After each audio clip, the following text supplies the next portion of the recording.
आज 22 अप्रैल 2026 बुधवार को अपराह्न 6 बजे से मंत्रिपरिषद की बैठक हुई। उसके संबंध में ब्रीफ करने के लिए ही यह कॉन्फ्रेंस आयोजित की गई है।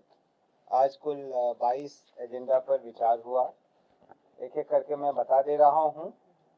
मेरे साथ नगर विकास विभाग के प्रधान सचिव श्री विनय कुमार मौजूद हैं। आईटी के सचिव श्री अभय और युवा रोजगार एवं कौशल विकास के सचिव श्री कौशल भी यहाँ मौजूद हैं।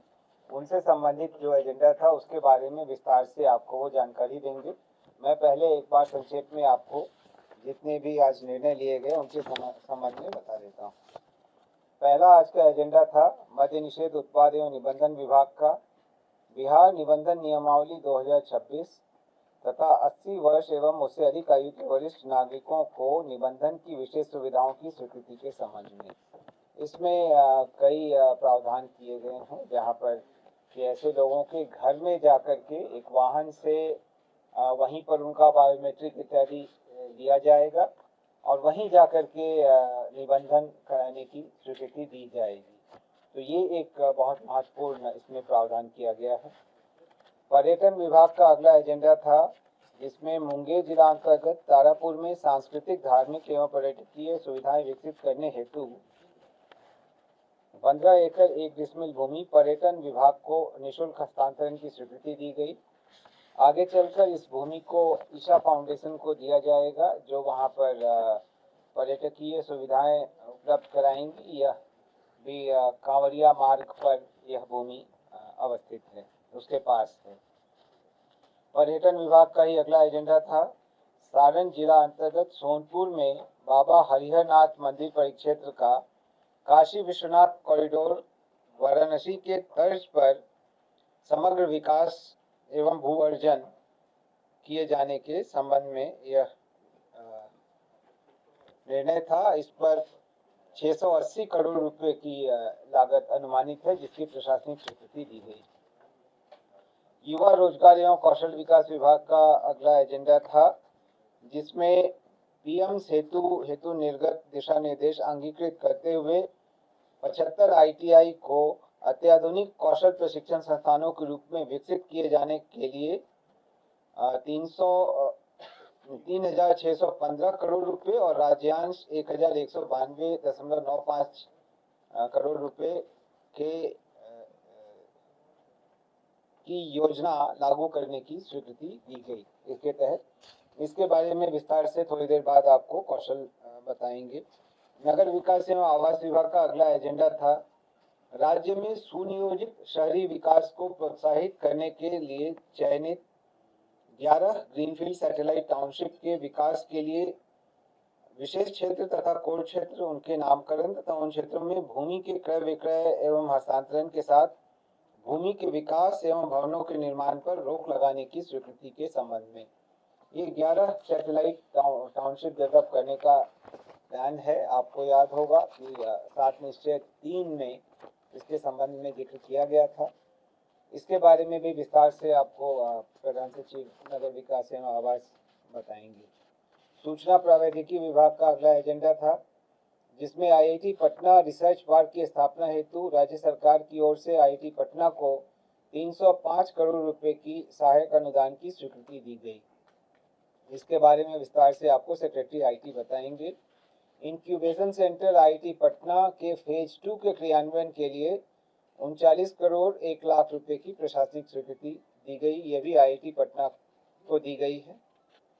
गृह विभाग का अगला एजेंडा था, जहां पर पुलिस दीदी के लिए, महिला पुलिस कर्मियों जिनको पुलिस दीदी कहते हैं, के लिए 1500 स्कूटी के क्रय हेतु 18 करोड़ 75 लाख रुपए और 3200 मोटरसाइकिल पुलिस कर्मियों के लिए क्रय हेतु 48 करोड़ रुपए, कुल 66 करोड़ 75 लाख रुपए की स्वीकृति दी गई। गृह विभाग का ही अगला एजेंडा था, जिसमें पटना जिला के राजीव नगर थाना क्षेत्र अंतर्गत ERSS जो डायल 112 है, डायल 112 का ऑफिस आपको पता है अभी कहाँ चल रहा है। वो एक टेम्पररी जगह है। अब उसका परमानेंट बिल्डिंग बनाने के लिए राजीव नगर क्षेत्र में जमीन अक्वायर कर ली गई थी, वो प्राप्त कर ली गई थी। उस पर काफ़ी बड़ा उसमें प्रेजेंटेशन वगैरह करा करके उसका एक डिज़ाइन तैयार किया गया है, जिसके लिए 172 करोड़ 80 लाख रुपए की स्वीकृति दी गई है। इसमें 2 बेसमेंट, ग्राउंड फ्लोर और 7 फ्लोर होंगे। यह काफ़ी अत्याधुनिक सुविधाओं से लैस यह स्ट्रक्चर होगा। गृह विभाग का ही अगला एजेंडा था, जहां बहुमंजिली भवनों की अग्नि सुरक्षा बचाव के लिए 62 मीटर ऊंचाई के एक हाइड्रोलिक प्लेटफॉर्म से टर्न टेबल एरियल लैडर के क्रय के लिए पूर्व के स्वीकृतादेश को संशोधित करते हुए नई स्वीकृति 18 करोड़ रुपए की दी गई है। अगला एजेंडा भी गृह विभाग का है, जिसमें राष्ट्रीय फॉरेंसिक साइंसेज यूनिवर्सिटी के लिए ऑफ कैंपस एवं केंद्रीय फॉरेंसिक साइंसेज लैबोरेटरी के आधारभूत संरचना के लिए पटना के पुनपुन अंचल मौजा डुमरी थाना 34 के विभिन्न खेसरा की कुल 50 एकड़ रैयती भूमि MBR 16-17 के आधार पर भू अर्जन हेतु 287 करोड़ 16 लाख 95 हजार रुपए की स्वीकृति दी गई। इस जगह पर राष्ट्रीय फॉरेंसिक साइंसेज यूनिवर्सिटी का बिहार का कैंपस बनेगा और वहीं पर सेंट्रल फॉरेंसिक साइंसेज लैबोरेटरी जो है वो भी स्थापित होगा। इन दोनों की स्वीकृति गृह मंत्रालय भारत सरकार से मिल गई।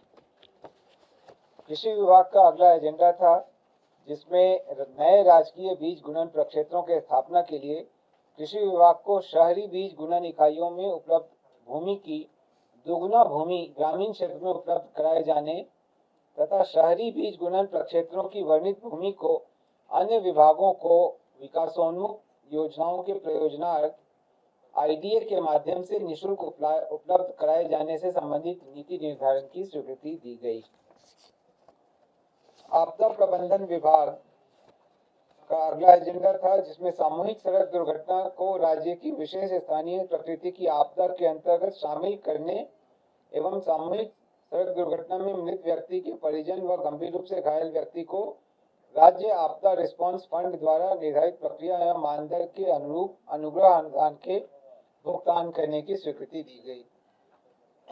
ये 2021 के पूर्व यह लागू थी। 2022 से दूसरी योजना प्रारंभ हो गई थी। यह महसूस किया गया कि उसको फिर से प्रारंभ किया जाए, इसके लिए इसको लाया गया है। अगला एजेंडा भी आपदा प्रबंधन विभाग का था, जिसमें 15/9/21 से 31/3/22 तक की अंतरिम अवधि में सामूहिक सड़क दुर्घटना में मृतकों के परिजनों एवं गंभीर रूप से घायल व्यक्तियों को सहाय मानदंड के अनुरूप अनुग्रह अनुदान भुगतान करने की स्वीकृति दी गई। इन दोनों ही मामलों में यह पाया जाता रहा है कि जो एक्सीडेंटल क्लेम है हिट एंड रन का, उसमें प्रक्रिया के चलते थोड़ा वक्त लगता है। इस वजह से सरकार तुरंत यह सहायता दे रही है और जब भी उनका क्लेम का निपटारा होगा तब उनको अलग से वो भी राशि प्राप्त होगी। सूचना प्रयोग प्रौद्योगिकी विभाग का अगला एजेंडा है, जिसमें सहयोग हेल्पलाइन के अधिष्ठापन हेतु कुल 72 करोड़ 76 लाख रुपए की प्रशासनिक स्वीकृति दी गई। इसके बारे में अभय आपको विस्तार से बताएंगे।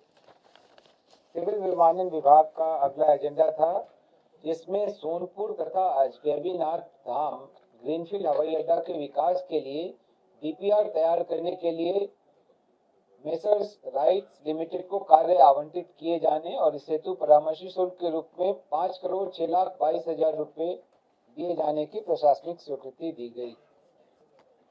जल संसाधन विभाग का अगला एजेंडा था, जिसमें पूर्वी क्षेत्रीय परिषद की रांची में 10 जुलाई 2025 को हुई बैठक में लिए गए निर्णय के आलोक में बाण सागर समझौते के अंतर्गत अविभाजित बिहार के हिस्से के 7.75 मिलियन एकड़ फीट जल में से 5.75 मिलियन एकड़ फीट जल बिहार को और 2 मिलियन एकड़ फीट जल झारखंड को आवंटित किए जाने हेतु इकरारनामा प्रारूप पर स्वीकृति दी गई। जल संसाधन विभाग का ही अगला एजेंडा था, जिसमें प्रगति यात्रा के दौरान की गई घोषणा के आलोक में कैमूर जिला अंतर्गत जमानिया से ककरैत गंगा जल उद्वह सिंचाई योजना के कार्यान्वयन के लिए उत्तर प्रदेश में कुल 5.8639 हेक्टेयर भूमि को कार्यपालक अभियंता जवानिया पंप नहर प्रमंडल मोहनिया के माध्यम से क्रय किए जाने की स्वीकृति दी गई। उत्तर प्रदेश में इस तरीके की योजना है जहां रैयतों से लार के दर पर सीधे क्रय किया जा सकता है, उसी का उपयोग करके यह भूमि क्रय की जाएगी। राजस्व एवं भूमि सुधार विभाग का अगला एजेंडा था, जिसके तहत बिहार राज्य के विभिन्न राष्ट्रीय उच्च पथ परियोजनाओं में अपयोजित भूमि वन भूमि, जितनी वन भूमि का उपयोग राष्ट्रीय उच्च पथ परियोजनाओं में हुआ, उनके समतुल्य भूमि वन विभाग को, पर्यावरण वन एवं जलवायु परिवर्तन विभाग को दी जानी है। तो उसके लिए 300.92 एकड़, 572.68 एकड़, कुल 873.6 एकड़ पर्यावरण वन एवं जलवायु परिवर्तन विभाग बिहार पटना को हस्तांतरित गैर वन भूमि में से राष्ट्रीय उच्च पथ के अतिरिक्त राज्य उच्च पथ एवं पथ निर्माण विभाग के अन्य परियोजनाओं में अपयोजित वन भूमि के समतुल्य गैर वन भूमि वन एवं जलवायु परिवर्तन विभाग बिहार पटना को उनके पत्र में दिए गए शर्तों के साथ उपलब्ध कराया गया, इसकी स्वीकृति दी गई। राजस्व एवं भूमि सुधार विभाग का अगला एजेंडा था, जिसमें दरभंगा हवाई अड्डा के करीब 1.35 एकड़ भूमि जो अनाबाद बिहार सरकार की भूमि है, उसे दरभंगा हवाई अड्डा के स्थायी सिविल एनक्लेव के निर्माण के लिए भारतीय विमानपत्तन प्राधिकरण को निःशुल्क स्थायी हस्तांतरण करने की स्वीकृति दी गई। राजस्व एवं भूमि सुधार विभाग का ही अगला एजेंडा था, जिसमें चाणक्य राष्ट्रीय विधि विश्वविद्यालय पटना के विस्तारीकरण हेतु मौजा पुरंदरपुर थाना 21 खाता 31 के अंतर्गत 7 एकड़ भवन निर्माण विभाग बिहार पटना के स्वामित्व की भूमि को निःशुल्क स्थायी हस्तांतरण की स्वीकृति दी गई। राजस्व एवं भूमि सुधार विभाग का ही अगला एजेंडा था, जिसमें बेगूसराय जिले में बरौनी अंचल के अंतर्गत 20 एकड़ गैर मजरूआ खास भूमि national institute of fashion technology के स्थापना हेतु उद्योग विभाग को अंतर विभागीय निःशुल्क स्थायी हस्तांतरण की स्वीकृति दी गई।